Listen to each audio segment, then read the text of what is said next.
Ayan. Eto na po, tampok ang Manila Cathedral sa 66th Sapporo Snow Festival sa Japan. Isa sa simbahan sa mahigit 200 sculpture na nililok ng mga Hapon sa festival. First time na nakasali ang Pilipinas dyan, kaya naman tuwang-tuwa ang Filipino community sa Hokkaido. Ibinida pa sa event ang mga pinagmamalaki ng Filipino dance, kung saan nakabarot saya pa ang mga dancer. Meron din ilang pagkain Pinoy, patunay lamang daw na it's more fun in the Philippines.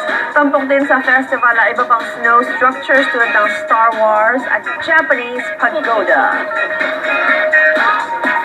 Makapunta nga dyan. Layo. At gusto niyo ba ang unique na cellphone handset?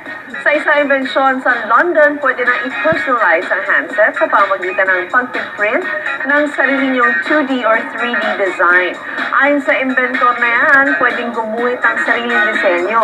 Piliin lang ang 4-button image phone at i-drawing ang gusto niyong design. Standard inkjet o 3D printer lang ang kailangan para ma-print ang design ng inyong handset. Saka ito ididikit sa cellphone. Kapag na-program na ito, pwede na yung gamitin na cellphone. Patok daw ito sa mga bata at mga lolo at lola. Sana madala yan sa Pilipinas ha. Ang cute naman yan. Ang ganda. Wow.